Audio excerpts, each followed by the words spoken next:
എടുത്ത് നന്ദി പറയാനുള്ളത് വോട്ട് ചെയ്ത കേരളത്തിലെ മുഴുവൻ സമൂഹത്തിനുമാണ്. ആ എല്ലാവരുടെയും വോട്ട് എന്ന് പറയുന്നതാണ് സത്യത്തിൽ ഈ ഒരു സംവിധാനത്തിനുള്ള ഏറ്റവും വലിയ മര്യാദ. എൻ്റെ കാര്യത്തിൽ തൃശ്ശൂർ ലോക്സഭാ മണ്ഡലത്തിൽ വലിയ മനോവ്യതിയാനത്തോടെ വന്ന വോട്ടേഴ്സാണ് എൻ്റെ ആത്മവിശ്വാസം. വോട്ട് ചെയ്ത എല്ലാവർക്കും പ്രത്യേകം നന്ദി അറിയിക്കുന്നു. അവരെല്ലാം എൻ്റെ പ്രചരണം എന്ന് പറയുന്നത് ഞാൻ എത്താത്തിടത്ത് കൊണ്ടു ചെന്നെത്തിച്ച് എൻ്റെ രാഷ്ട്രീയ കക്ഷിയുടെ പ്രവർത്തകർ, അതിൽ ഒരുപാട് പേരുണ്ട്, കൊച്ചു കുട്ടികൾ വരെയുണ്ട്, അച്ഛനമ്മമാരോട് പറഞ്ഞിട്ടുണ്ട്. അതെനിക്കറിയാം, പേഴ്സണലായിട്ട് അറിയാം. അങ്ങനെയുള്ള എല്ലാവരോടും പ്രത്യേകം ഹൃദയത്തിൽ നിന്ന് നന്ദി അറിയിക്കുന്നു. ഒപ്പം ഒരു വലിയ സമാധാന അന്തരീക്ഷം സൃഷ്ടിച്ച് അതിന് കാരണക്കാരാരൊക്കെയായും അവർക്കുമെല്ലാം പ്രത്യേകം നന്ദി അറിയിക്കും. എൻ്റെ റിവ്യൂ ഞാൻ പ്രചരണത്തിന് നടക്കുന്ന സമയത്ത് തന്നെയാണ് എൻ്റെ റിവ്യൂ നടന്നിട്ടുള്ളത്. പാർട്ടി റിവ്യൂ നടത്തിയിട്ടുണ്ട്, അതിൻ്റെ ഒരു ഫുൾ ടെക്സ്റ്റ് വന്നിട്ടില്ല. എങ്കിലും അവർക്കുണ്ടായിരുന്ന ആത്മവിശ്വാസം ഇരട്ടിയായി എന്ന് തന്നെയാണ് ഇന്നലെ രാത്രി എൻ്റെ ചാർജ് ഉണ്ടായിരുന്ന വിനോദ്ജി ആയാലും ഉണ്ണികൃഷ്ണൻ മാഷായാലും പിന്നെ ഓരോ മണ്ഡലത്തിൻ്റെയും ചാർജ് ഉണ്ടായിരുന്ന സദാനന്ദൻ മാസ്റ്റർ അടക്കമുള്ള എല്ലാവരും വിളിച്ച് അറിയിച്ചിട്ടുള്ളത്. നമുക്ക് അതല്ലല്ലോ പ്രധാനം. ജനങ്ങളുടെ തീരുമാനത്തിലേക്ക് നയിക്കുന്ന അവരുടെ ജീവിതത്തെയും അവർ തിരഞ്ഞെടുക്കുന്ന വ്യക്തിയുടെയും ഒരു ടെമ്പറിനെ സംബന്ധിച്ച് ഇന്ന് നിലവിലുള്ള രാഷ്ട്രീയ അവസ്ഥയെക്കുറിച്ച് സൂചനകൾ നൽകിയെങ്കിലും വിമർശനാത്മകമായ രീതിയിൽ അല്ലെങ്കിൽ മോശമാക്കുന്ന രീതിയിലൊന്നും പറഞ്ഞിട്ടില്ല, സത്യം പറഞ്ഞിട്ടുണ്ട്. ആ പശ്ചാത്തലത്തിൽ അവർ അവരുടെ സമ്മതിദാനം സമ്മാനിച്ചു കഴിഞ്ഞിരിക്കുന്നു. അത് പെട്ടിക്കുള്ളിലുണ്ട്. അത് പുറത്ത് വരുന്നത് വരെയും നമുക്കിങ്ങനെ പിന്നെ ട്രോളുകൾ സൃഷ്ടിക്കാൻ വേണ്ടിയുള്ള താൽക്കാലിക മെറ്റീരിയൽ മാത്രമാണ് ഇനി ജൂൺ 4-ാം തീയതി ഒരു ഉച്ചവരെയെങ്കിലും നമുക്ക് സാധ്യമാകുന്നത്. അത് മാത്രമേ. അന്നിങ്ങനെ പറഞ്ഞല്ലോ, എന്നിട്ടിപ്പോൾ എന്തായി? അന്ന് ഇത്രയല്ലേ പറഞ്ഞുള്ളൂ, അന്ന് ഇത്രയും പറഞ്ഞല്ലോ, അതിൽ നിന്ന് കുറഞ്ഞു പോയല്ലോ, എന്തിനാ ഇതൊക്കെ അല്ലേ? അപ്പോൾ വരട്ടെ. ഞാൻ ഒരുപാട് സ്ഥലങ്ങളിലും എനിക്ക് വോട്ട് ചെയ്യണേ എന്ന് ഞാൻ പറഞ്ഞിട്ടില്ല. നിങ്ങളിതൊക്കെ ആലോചിക്കണം, കൃത്യമായി ചിന്തിച്ചാലോചിച്ച് ഒരു തീരുമാനത്തിലെത്തി ആ തീരുമാനത്തിന് നിശബ്ദ പ്രചരണ ദിവസം നിങ്ങൾ. അതുകൊണ്ട് ഞാൻ നിശബ്ദ പ്രചരണ ദിവസം ഞാൻ ഇവിടെ എൻ്റെ മണ്ഡലത്തിൽ ഉണ്ടായില്ലല്ലോ, ഞാൻ ആരെടുത്തും പോയില്ലല്ലോ, ഞാൻ മണ്ഡലം വിട്ട് മാറി നിന്നല്ലേ. അതിനെന്തോരം അവഹേളനമാണ് ഉണ്ടായത്? അല്ല, അതൊന്നും എനിക്ക് പ്രശ്നമല്ല. പക്ഷേ അങ്ങനെയൊന്നും പാടില്ല. അതൊന്നുമല്ല മാധ്യമ പ്രവർത്തനം. അല്ല, അതാ പറഞ്ഞ ഞാൻ MP ആവാനാണ് വന്നിരിക്കുന്നത്. MP ആയാൽ ഒരു കേന്ദ്രമന്ത്രിയേക്കാൾ മികച്ച രീതിയിൽ വർക്ക് ചെയ്യാനുള്ള ഒരു അറ്റ്മോസ്ഫിയർ, ഒരു എക്കോസിസ്റ്റം എൻ്റെ പാർട്ടിക്കുണ്ട്. ഞാൻ ഇന്നലെയും പറഞ്ഞു, വോട്ടിംഗ് നടന്നുകൊണ്ടിരിക്കുമ്പോൾ പറഞ്ഞു. ഇതിനിടയ്ക്ക് ചോദിച്ച 4-5 മാധ്യമ പ്രവർത്തകരെടുത്ത് പറഞ്ഞു. എൻ്റെ സമ്പാദ്യം എന്ന് പറയുന്നത് എൻ്റെ തൊഴിലിൽ നിന്നാണ്, രാഷ്ട്രീയത്തിൽ നിന്നൊട്ടുമേയില്ല. ഞാൻ രാഷ്ട്രീയത്തിൻ്റെ പേരിൽ അല്ലാതെ തന്നെ ജനങ്ങൾക്ക് കൊടുത്തെങ്കിലേ ഉള്ളൂ. അത് നമ്മളിപ്പം റെഫർ ചെയ്യാൻ പാടില്ല. എൻ്റെ കണക്കൊക്കെ വേണമെങ്കിൽ തരാം. ഇനിയിപ്പം വോട്ടൊന്നും കിട്ടത്തില്ലല്ലോ എൻ്റെ പേരിൽ, വേണമെങ്കിൽ നിങ്ങൾക്ക് പ്രചരിപ്പിക്കാം. ഞാൻ എൻ്റെ സ്ഥാനാർത്ഥികളുടെ പേര് ഞാൻ ഇതുവരെ പറഞ്ഞിട്ടില്ലല്ലോ, സഹ സ്ഥാനാർത്ഥികളുടെ അല്ലേ. മുരളിച്ചേട്ടൻ എന്ന് മാത്രം അത് പേഴ്സണലായിട്ടുള്ള റെഫറൻസിൽ പറഞ്ഞിട്ടുണ്ട്. അതും മുരളിച്ചേട്ടൻ എന്നുള്ള സ്ഥാനാർത്ഥിയുടെ പേരില്ല, ഒരു റെഫറൻസ്. അല്ലാതെ ഞാൻ പേരുകൾ പോലും പറഞ്ഞിട്ടില്ല. ഞാൻ ആരാണ് എൻ്റെ കൂടെ മത്സരിക്കുന്നതെന്ന് എനിക്കിപ്പോഴും കൃത്യമായിട്ട് എത്ര പേരുണ്ടെന്ന് എനിക്കറിയത്തില്ല, ഞാൻ നോക്കിയിട്ടില്ല. അത് നോക്കേണ്ടത് എൻ്റെ ജോലിയല്ല. ആരൊക്കെയാണ് ശക്തി പ്രാപിച്ചു വരുന്നത്, ആരെയാണ് ഞാൻ നോക്കിയിട്ടില്ല. ഞാൻ എന്നെ അവതരിപ്പിച്ചു.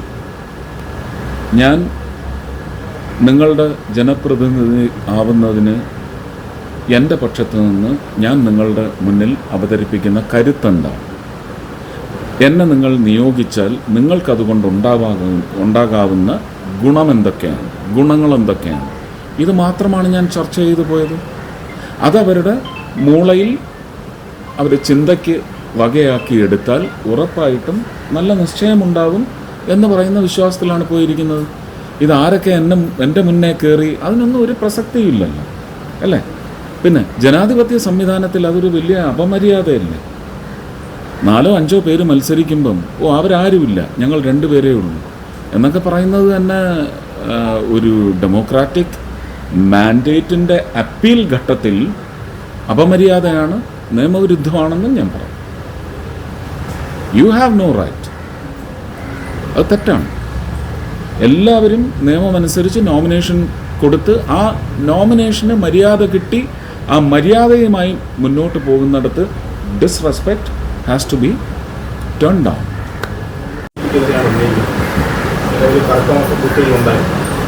ഈ ശവക്കല്ലറയിൽ നിന്നും ആരും വന്ന് വോട്ട് ചെയ്തിട്ടില്ലല്ലോ അല്ലേ? അതാണല്ലോ അവരുടെ പാരമ്പര്യം.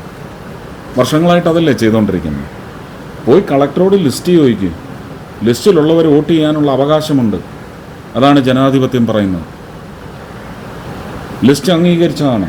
വോട്ട് ചെയ്തേ പറ്റൂ. അവർ വോട്ട് ചെയ്യണം. അതിലാരൊക്കെ വോട്ട് ചെയ്തു? അവർ 2 വോട്ട് ചെയ്തോ?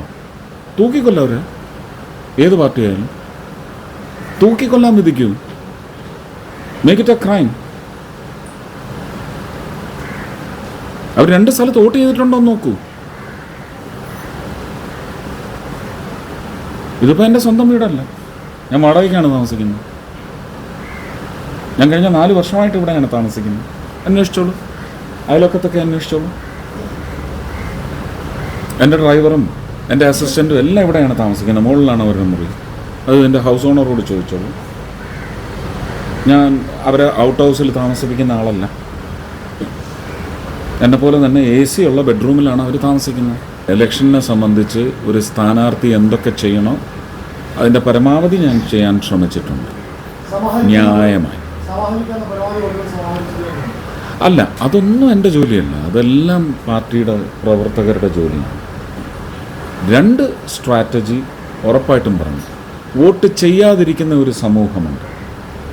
അവരിത്തവണ വോട്ട് ചെയ്യാൻ ഇറങ്ങണം. കഴിഞ്ഞ 5 ഇലക്ഷനെങ്കിലും വോട്ട് ചെയ്യാത്ത വീടുകൾ തപ്പിപ്പിടിച്ച് പോയി അവർ ആർക്ക് വേണേൽ വോട്ട് ചെയ്തോ, പക്ഷെ നിങ്ങൾ വോട്ട് ചെയ്യണം. ഇതൊരു സ്ട്രാറ്റജിയാണ്. അത് കണിശമായിട്ടും പറഞ്ഞു. അത് തന്നെയല്ലേ ഇപ്പോൾ കാശ് കൊടുത്തോ അല്ലെങ്കിൽ വേറെ ഏതെങ്കിലും സംവിധാനത്തിലൂടെ സെലിബ്രിറ്റീസിനെ കൊണ്ട് ജനങ്ങളോട് പറയുന്നത് നിങ്ങൾ വോട്ട് ചെയ്യണം പറഞ്ഞില്ലേ? അത് ചെയ്തിട്ടുണ്ട്. പിന്നൊന്ന്, പുതിയ വോട്ടേഴ്സിന് ജനുവരി മാസമെങ്കിലും 18 വയസ്സ് തികയുന്ന പുതിയ വോട്ടേഴ്സിനെ തെരഞ്ഞുപിടിച്ച് അവരെ വോട്ടേഴ്സ് ലിസ്റ്റിൽ കൊണ്ടുവരണം. ഇത് 2ഉം നിർദ്ദേശം കൊടുത്തത് തന്നെയാണ്. അത് 2 വർഷം മുമ്പ് കൊടുത്ത നിർദ്ദേശമാണ്. അത് അനീഷ് നല്ല മര്യാദയ്ക്ക് ചെയ്തിട്ടുണ്ട്, പരമാവധി ചെയ്തിട്ടുണ്ട്. മറ്റുള്ളവരും ചെയ്തിട്ടുണ്ടാവും അല്ലേ? അവർ മോശക്കാരൊന്നുമല്ല. എൻ്റെ പ്രധാനമന്ത്രി പറഞ്ഞതുപോലെ 350, 370, 404, 444 എത്രയായാലും അതിനകത്ത് നമ്മളൊരു കാര്യം മനസ്സിലാക്കണ്ടേ. അതിൽ നിന്നൊരു പാർലമെൻ്ററി പാർട്ടി ലീഡറെ തിരഞ്ഞെടുത്ത് ആ ലീഡറും പാർട്ടിയുടെ മറ്റ് നേതാക്കളും മെറിറ്റ് പരിശോധിച്ച്, പൊളിറ്റിക്കൽ സീനിയോറിറ്റി പരിശോധിച്ച്, പിന്നെ നമുക്ക് ജാതി സമവായങ്ങളെല്ലാം പരിഗണിച്ച് അങ്ങനെ തന്നെയല്ലേ എല്ലാവരും സൃഷ്ടിക്കുന്നു. അത് നമ്മുടെ ജനാധിപത്യത്തിൻ്റെ ഒരു ഭാഗമായി പോയില്ലേ? അപ്പോൾ ആ രീതിയിലെല്ലാം പരിഗണിച്ച് വരും. പക്ഷേ അതിനകത്ത് അവസാനത്തെ ടേക്കർ ഞാനായിരിക്കും. I will be the last taker or to put a stake. No, അതിനല്ല ഞാൻ വന്നിരിക്കുന്നത്. എനിക്കാവശ്യം, ഞാൻ എൻ്റെ പ്രധാനമന്ത്രിയോടും രാജ്യരക്ഷാമന്ത്രിയോടും ഗൃഹമന്ത്രിയോടും പറഞ്ഞിരിക്കുന്നത്, എന്നെ എൻ്റെ സിനിമാ പ്രവർത്തനത്തിന് എനിക്കൊരു ഈസ് തരണം 2 വർഷത്തേക്ക് എന്ന് പറഞ്ഞാൽ നിയമസഭാ തെരഞ്ഞെടുപ്പിന് ഒരു 6 മാസം മുമ്പ് വരെയെങ്കിലും എനിക്ക് ആ ഒരു ഈസ് പീരീഡ് കിട്ടണം. കിട്ടി എനിക്ക് സിനിമയും ചെയ്യണം,